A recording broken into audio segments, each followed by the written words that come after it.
କାହାର ଅଛି ସାହସ ମୋ ଆଗରେ ମୋ ବବଲି ଦେହରେ ହାତ ମାରିଦେବ। ହଁ ଫ୍ରେଣ୍ଡସ୍, ଏ କଥା ତରୁଣ ସମସ୍ତଙ୍କ ଆଗରେ କହିଛନ୍ତି ଯେତେବେଳେ ମଦନ ପ୍ରୟାସ କରିଥିଲା ଯେ ବବଲି କଳା କାମ କରିଛି ଏବଂ କଲୋନୀରୁ ବିଦା କରିଦେଲେ ତା ମୁହଁରେ କଳା ମାରି ଆମେ ବିଦା କରିଦେବା। ଠିକ୍ ଏହି ସମୟରେ ତରୁଣଙ୍କ ଉପସ୍ଥିତିରେ ଏସବୁ କାଣ୍ଡ ଭିଆଇଥିଲା ମଦନ।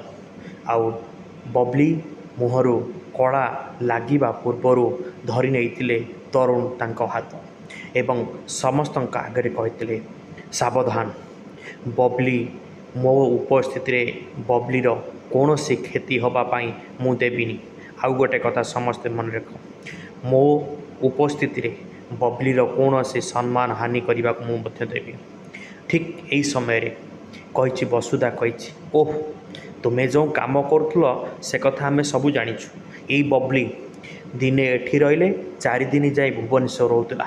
କୁହ ଭାଇମାନେ, ଇଏ ଭୁବନେଶ୍ୱରରେ ଯଦି ରାତି ବିତେଇ ଆସୁଥିଲା ତାହେଲେ କାହିଁ ନ ହୁଏ ଆମ ଯେଉଁ କଲୋନୀର ଲୋକମାନେ ବା ଝିଅମାନେ ଅଛନ୍ତି ସେମାନଙ୍କୁ ନେଇ ସେ କାମରେ ଲିପ୍ତ ନ କରିପାରେ।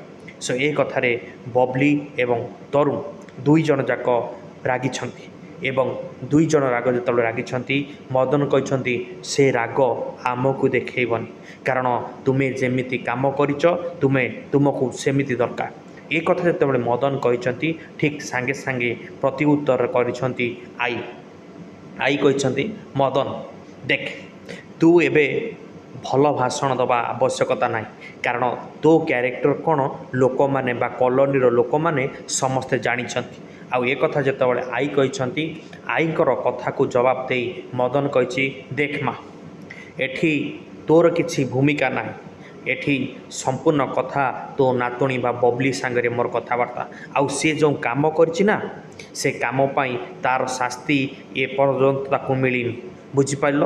ଆହୁରି ବହୁତ କଟୁ କଥା ଯେତେବେଳେ କହିଛନ୍ତି ତରୁଣ ରାଗି ଯାଇଛନ୍ତି ମଦନଙ୍କ ଉପରେ ଆଉ ମଦନଙ୍କ କଲର ଧରିଛନ୍ତି ଏବଂ ମାରିବାକୁ ଚେଷ୍ଟା କରିଛନ୍ତି। ଆପଣମାନେ ସମସ୍ତେ ଦେଖୁଛନ୍ତି ମଦନକୁ କେଉଁଭଳି ଭାବରେ ତରୁଣ ମାରୁଛନ୍ତି।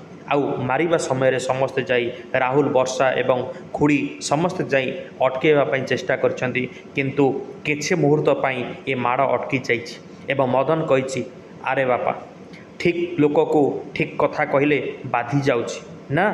ସୋ ଏ କଥା ଯେତେବେଳେ କଥାବାର୍ତ୍ତା ହେଇଛନ୍ତି ମଦନ ଏମିତି ମାଡ଼ ମାରିଲା ବେଳେ କିଛି ସମୟ ପାଇଁ ଯେତେବେଳେ ମଦନ ମାଡ଼ ଖାଉଛି ସମସ୍ତେ ଦେଖୁଛନ୍ତି, ତରୁଣ ତାଙ୍କୁ ମନରେ ଯେତେ ରାଗ ଅଛି ସମ୍ପୂର୍ଣ୍ଣ ରାଗ ତାଙ୍କ ଉପରେ ସୁଝେଇଛନ୍ତି ଏବଂ କିଛି ମୁହୂର୍ତ୍ତ ପାଇଁ ତାରିଣୀକୁ ତରୁଣ କହିଛନ୍ତି। ସୋ ମଦନ କହିଛନ୍ତି ମଦନକୁ ତରୁଣ କହିଛନ୍ତି, ଦେଖ, ଏସବୁ କାମ କେବଳ ତମ ଦ୍ୱାରା ହେଇଛି। ଏ କଥା କହି ଯେତେବେଳେ ଫୋପାଡ଼ି ଦେଇଛନ୍ତି ମଦନ ସାଙ୍ଗେ ସାଙ୍ଗେ ମାରିବାକୁ ଉଠିଛନ୍ତି ଏବଂ ତାର ବବଲି ସାଙ୍ଗେ ସାଙ୍ଗେ ସେ ନିଆଁ ହୁଳାକୁ ଧରିଛନ୍ତି ଏବଂ କହିଛନ୍ତି, ସାବାସ, ବାସ୍, ଆଜି ତୁ ଦେଖିବୁ ମୁଁ କେଉଁଭଳି ଭାବରେ ରୂପ ନେଇପାରେ। ଆଉ ଠିକ୍ ଏହି ସମୟରେ ତାଙ୍କ ଦୁଶ୍ମନ ଆସି ପହଞ୍ଚନ୍ତି ଏବଂ କହିଛନ୍ତି, ଦୁଶ୍ମନ, ତମର କିଛି କରିବା ଦରକାର ନାହିଁ, ଯାହା କରିବେ ଏ ପୋଲିସ ଇନ୍ସପେକ୍ଟର କରିବେ। ଆଉ ଠିକ୍ ତରୁଣ କହିଛନ୍ତି, ହଁ ଇନ୍ସପେକ୍ଟର, ତୁମେ ଆଜି ଠିକ୍ ସମୟରେ ଆସିଗଲ, ଆଉ ଆକୁ ନେଇଯାଅ। ଏସବୁ ଆଈ ଏମାନଙ୍କ ନାଁରେ ଆରେଷ୍ଟ ୱାରେଣ୍ଟ ଇସ୍ୟୁ କରିଛନ୍ତି ତାଙ୍କ ପୁଅ ନାଁରେ। ସୋ ତରୁଣ ଯେତେବେଳେ କହିଛନ୍ତି, ଦୁଶ୍ମନ କହିଛନ୍ତି, ସେ କିଛିର ଆବଶ୍ୟକତା ନାହିଁ, ମୁଁ ସବୁ ଅଲରେଡ଼ି କରିସାରିଛି।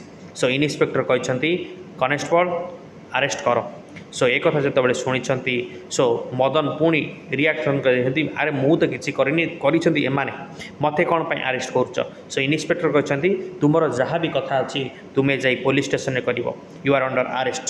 ହଁ, ଏ କଥା ଯେତେବେଳେ କରିଛନ୍ତି ମଦନକୁ ପୋଲିସମାନେ ବାନ୍ଧି ନେଇଯାଇଛନ୍ତି ମାମୁଁ ଗଲେ ମାମୁଁ ଘର, ଏ ଉକ୍ତି ସେଥିପାଇଁ ଆମେ ରଖିଥିଲୁ, ମାମୁଁ ଆଜି ଯାଉଛନ୍ତି ମାମୁଁ ଘର। ହଁ ଫ୍ରେଣ୍ଡସ୍, ଆପଣମାନେ ଆମ ଚ୍ୟାନେଲକୁ ସବସ୍କ୍ରାଇବ୍ କରିନଥିଲେ ଦୟାକରି ସବସ୍କ୍ରାଇବ୍ କରନ୍ତୁ ଏବଂ ପାଖରେ ଥିବା ବେଲ୍ ଆଇକନ୍